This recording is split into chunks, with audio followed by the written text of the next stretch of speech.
오늘자 매일경제신문을 들여다보면서 시장에서 투자 아이디어가 될 만한 부분을 찾아보겠습니다. 오늘 이 시간 인사이트K의 배종선 연구소장 나와 계십니다. 소장님 안녕하세요. 안녕하십니까? 네.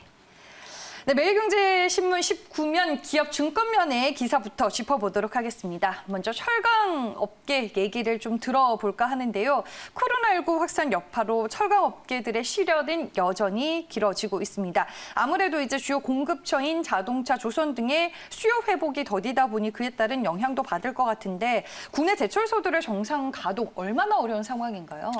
회복에 상당히 또 시간이 걸린다고 봐야 되겠죠.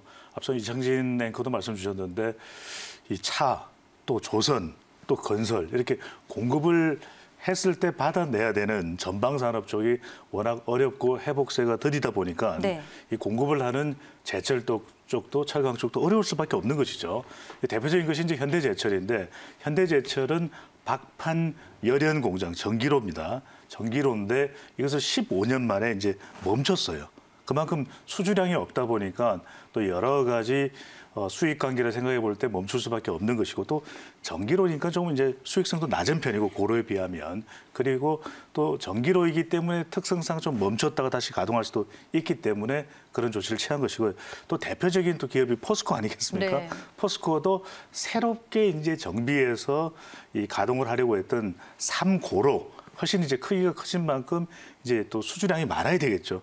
근데 이게 수주량을 지금 예측할 수가 없고 또 공급해야 되는 공급처 자체가 상당히 회복세가 더디니까 이것도 가동하기로 했던 것이 지난달이었는데 일단 좀 잠정적으로 미루기로 그렇게 연기 결정을 내리고 있는 상태입니다. 아직까지는 이제 가동이 완벽하게 되지 않고 있는 상황이고 미국과 유럽의 경제 활동을 재개하면서 일부 공장들도 지금 돌아가고는 있지만 자동차를 비롯한 주요 전방 산업이 아직까지는 많이 힘든가 봐요, 소장님. 그렇죠. 우리가 이제 이 전방 산업이라는 것이 조선만 있는 건 아니거든요. 조선에서는 좀 희소식이 있었습니다. 완전히 최종 계약은 아니지만 앞으로 이제 구매 의향 개혁 성격을 가지고 있는 LNG 선을 이제 발주하겠다는 것이 이제 카타르로부터 희소식이 들려왔는데, 근데 조선은 그렇다 치더라도 자동차나 건설 등 전통적으로 철강이 많이 들어갈 수밖에 없는. 그러니까 철강이라는 것은 부품을 대주는 말 그대로 후방 산업 아니겠습니까? 그런데 이거 역시 마찬가지로 영향을 받을 수밖에 없는 것인데 지금 이제 자동차는 국내도 그렇고 해외도 그렇고 공장은 가동을 하는데 결국 소비가 살아나야 되거든요.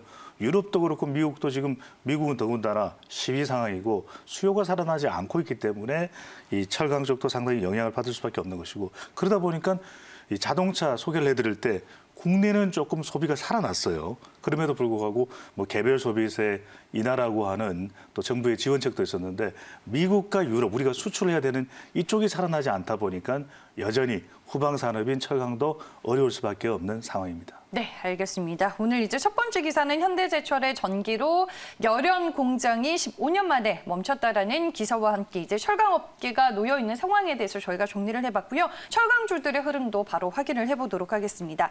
최근에 일단은 국내 증시 안에서 업종 순환매 흐름은 펼쳐지고 있습니다. 그중에 이제 전일 포스코가 3%대 오름세의 주가 상승을 기록하기도 했습니다. 외국인과 기관의 동반 매수세가 유입이 됐고요. 현대제철과 동국제강이 동반 2%대 상승세를 보여줬네요. 현대제철은 22,100원에 마감이 됐습니다. 네, 다음 기사로 넘어가 보겠습니다. 이번에도 역시나 기업 증권면에 있는 기사고요. 이번에는 제일기획의 기사로 살펴보도록 하겠습니다. 네, 기사 헤드라인을 보시면요. 제일기획이 중국 소셜 빅데이터 기업을 인수했다는 내용입니다. 최근 중국에서 디지털 마케팅을 강화해 나가는 모습인데 현지 시장 공략에 나서는 건가요? 그렇죠. 이 변신, 코로나19 국면에서 기업들이 어떤 변화를 하는지를 잘 보실 필요가 있다는 말씀을 드렸고 매일경제에서 빅데이터라는 단어를 발견하게 되면 반드시 동그라미를 칠 필요가 있습니다. 이 제일기획이죠. 광고, 홍보, 대기업인데 삼성그룹의 계열사이기도.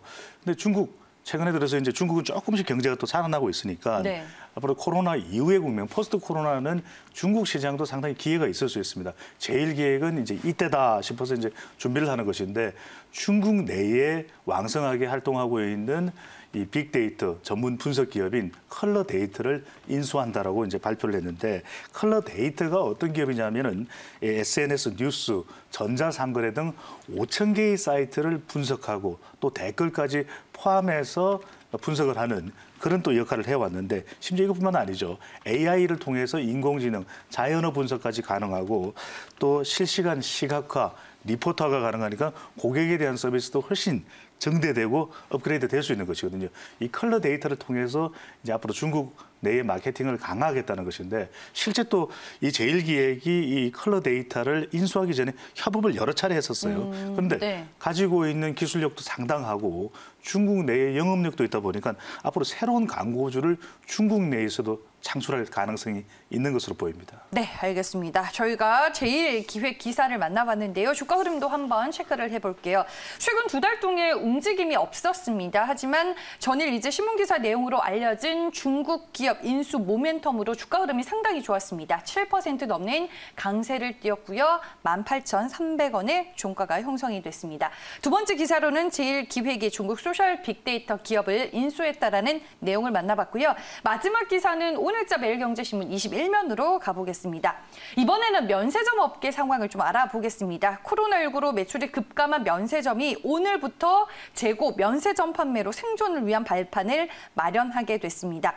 면세점 창고에 있던 재고품들이 오늘부터 이제 온라인에서 팔린다고요. 그거 이제 손꼽아 사고 싶었던 면세품을 외국 나갈 계획이 없어도 이제 살 수 있는 기회입니다. 그만큼 이제 면세점 업계가 어려웠기 때문에 정부가 이런 지원을 한다라고도 볼 수가 있겠는데요. 아주 최고가 제품은 예외입니다. 그렇지만 이제 뭐 중상 정도의 가격이 책정되어 있는 제품의 경우에 뭐 6개월 이상 재고인 경우에 사실 이게 안 팔리게 되면 큰 타격이거든요. 그렇죠. 그런 만큼 여러 어려운 이 면세점 업계를 위해서 이제 정부에서 지원 결정을 내린 것인데 6개월 이상 재고품입니다. 바로 오늘부터입니다. 또 선착순이기 때문에 서둘러야 되겠고요.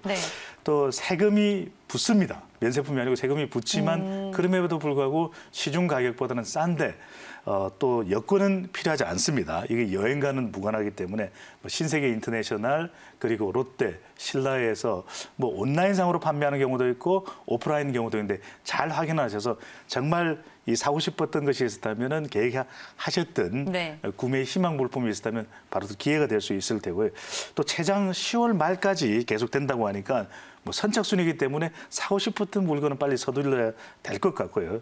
또 이것이 이제 출국 계획과는 상관없다라고 하는 것, 최대 한 50%까지 가능하다고 합니다. 과연 이것이 어려웠던 면세점 업계에는 단비가 될지는 좀 지켜봐야겠습니다. 네, 뭐 면세 재고품 오늘부터 온라인 판매가 되고 그 외에도 공항 면세점 임대료 감면폭도 확대가 됐지만 코로나 사태가 이제 장기화되면서 뭐 공항 면세점 같은 경우에는 영업 자체가 지금 불가한 상황이잖아요. 그렇죠. 면세업계가 넘어야 할 고비들 또 어떤 것들이 더 남아 있을까요? 상당히 어렵다는 말씀을 많이 드렸거든요. 더 많은 지원이 있어야 된다라는 또 부분을 강조해드리고 싶은데 중소 면세 업체의 경우에는 사실 이 특허권을 반납하기도 했었어요.